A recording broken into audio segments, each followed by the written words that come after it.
واعتصموا بحبل اللہ جميعا ولا تفرقوا واذكروا نعمة الله عليكم إذ كنتم أعداء فألف بين قلوبكم فأصبحتم بنعمته إخوانا وكنتم على شفا حفرة من النار فأنقذكم منها كذلك يبين الله لكم آياته لعلكم تهتدون۔ اس میں اللہ تعالیٰ فرما رہے ہیں کہ اللہ کی رسی کو مضبوطی سے پکڑو اور آپس میں فرقہ واریت کا شکار نہیں۔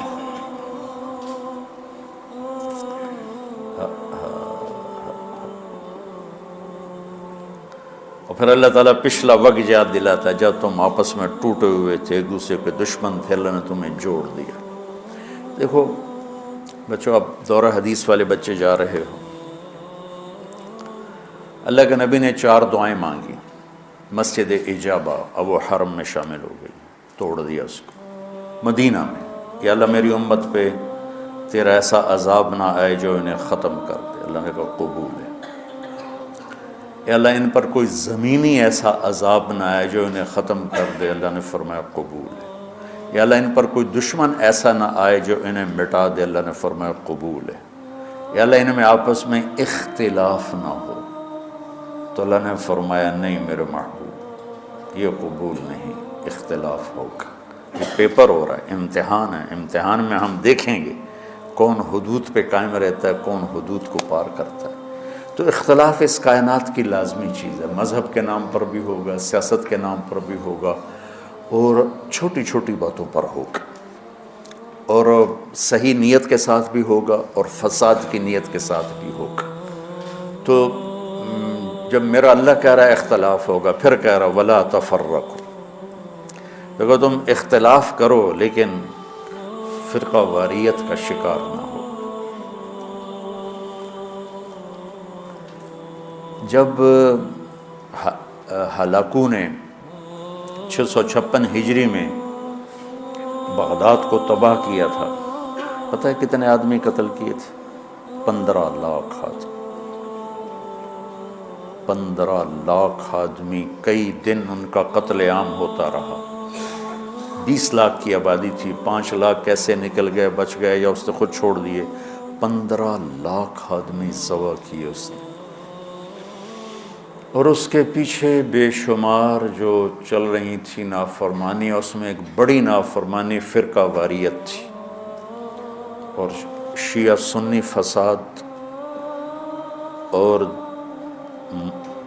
شافعی حنفی فساد، مالکی حنبلی فساد۔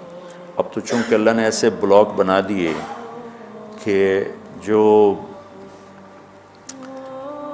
شوافع ہیں ان کا بلاک الگ ہو گیا، احناف کا بلاک الگ ہو گیا، حنبلیوں کا الگ ہو گیا، مالکی افریقہ میں چلے گئے، حنفی وسط ایشیا میں آ گئے، شافعی مشرق بعید میں چلے گئے، حنبلی بلاد عرب میں چلے گئے۔ تو ان کی آپس میں کوئی وہ پھینک سینگ نہیں پھنستے ہیں، لیکن چونکہ شیطان نے تو محنت کرنی ہے، تو اہل السنت والجماعت ہو کر آپس میں اتنے لڑائیاں ہیں، اور مختلف جتنے بھی مکاتب فکر ہیں سب کے آگے مختلف مکاتب فکر ہیں، اور وہ آپس میں نفرتوں تک پہنچے ہوئے ہیں اور بغض تک پہنچے ہوئے ہیں۔ یہی حال بغداد کا تھا، یہی حال بغداد کا تھا۔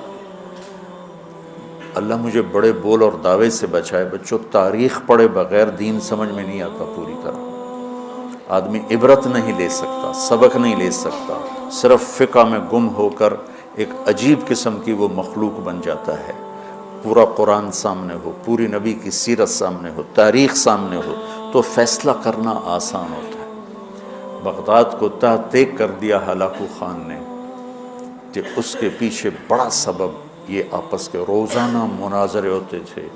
317 ہجری میں، 317 یعنی ابھی خیر القرون ختم ہوا ہی تھا، بغداد میں حنبلی اور غیر حنبلی مناظرے میں اس قدر فساد ہوا کہ سینکڑوں آدمی قتل ہو گئے، ایک دوسرے کی جان کے ایسے درپے ہوئے۔ دونوں طرف سے اہل سنت ہیں لیکن ایک دوسرے کی گردنیں اڑا دی، اور یہ عام ہونے لگا۔ تو اللہ تعالیٰ کی طرف سے وہ عذاب بن کر آیا 656 ہجری میں اس نے سارے بغداد کی اینٹ سے اینٹ بجا دی،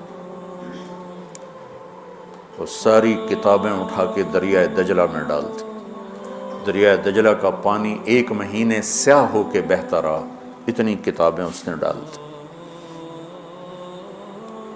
اور اللہ نے ایسا رعب ڈال دیا مسلمانوں پر کہ 40 آدمی کھڑے ہوئے ہیں، اور ایک تاتاری مغل کہتا ہے سارے یہیں کھڑے رہو، میں تلوار لے کے آ کے تمہیں قتل کرتا ہوں۔ اس کے ہاتھ میں تلوار بھی نہیں ہے، وہ تلوار لینے جاتا ہے، وہ 40 وہیں کھڑے ہوئے ہیں، بھاگتے بھی نہیں ہیں، واپس آ کر 40 کی گردن اڑاتا ہے۔ میں مستند کتابوں سے البدایہ سے آپ کو بتا رہا ہوں، کتابیں تاریخ کی بہت ہیں، اور یقیناً تاریخ کی روایت کا معیار قرآن و سنت سے کے برابر نہیں ہو سکتا ہے۔ تاریخ کچھ کہے اور حدیث کچھ کہے، قرآن کچھ کہے، تو تاریخ کو چھوڑ دیا جائے گا۔ صحابہ کی آپس کی لڑائیوں کا معیار تاریخ نہیں ہے، قرآن ہے اور حدیث ہے۔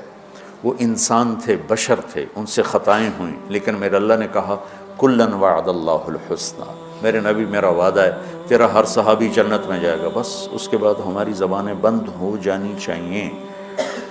جن کو اللہ نے معاف کر دیا ہو، ہم ان پر زبان کھولیں گے تو ہلاک ہو جائیں گے، تباہ ہو جائیں گے۔ تو بچوں آپ کو نصیحت کرتا ہوں، اور جو سن رہے ہیں مسلمان بن کے چلو، اللہ کے واسطے فرقہ واریت کی لعنت سے نکلو نکلو نکلو، یہ ختم نہیں ہو سکتے۔ ہم جڑ کے چلیں، اپنے اپنے مسالک پر چلتے ہوئے ایک دوسرے کو عزت دیں، احترام دیں۔ مولانا محمد قاسم نانوتوی رحمۃ اللہ علیہ جنہوں نے دیوبند کی بنیاد رکھی، بہت بڑے مناظر تھے بر صغیر کے، ساری زندگی کسی مسلمان فرقے سے مناظرہ نہیں کی، ساری زندگی۔ حضرت تھانوی کے مواعظ 30 جلدوں میں ہیں، پڑھو۔ کسی پر رد کیا ہو ایسا بدتمیزی کے ساتھ اور اس طرح اس کی پگڑی اچھالی ہو، جن کے نام پر دیوبندیت قائم ہے۔ 3 آدمی بنیادی ہستی رکھ، ایک حضرت تھانوی، ایک حضرت گنگوہی، ایک حضرت نانوتوی، یہ 3 آدمی پلر ہیں دیوبندیت کے۔ دیکھو انہوں نے کس طرح، اگر کہیں کسی کا رد بھی کیا ہے تو ایسے نہیں کیا کہ انسانیت سے گرا ہوا کلام ہو یا لہجہ ہو یا گفتگو ہو۔ اور مولانا قاسم صاحب رحمۃ اللہ علیہ نے ساری زندگی کسی مسلمان فرقے سے مناظرہ نہیں، ہندو سے کیا، سکھوں سے کیا، دہریوں سے کیا، عیسائیوں سے کیا، نیچریوں سے کیا، لیکن کسی مسلمان فرقے کے خلاف آپ نے مناظرہ نہیں کیا۔ تو میں تمہیں نصیحت کرتا ہوں، امت پہلے ٹوٹی پڑی ہے، دین کا کام کرنا ہے تو وہ کرنا جو تبلیغ والے کر رہے ہیں، کہ سب کو جوڑ رہے ہیں، سب کو محبت کا پیغام دے رہے ہیں۔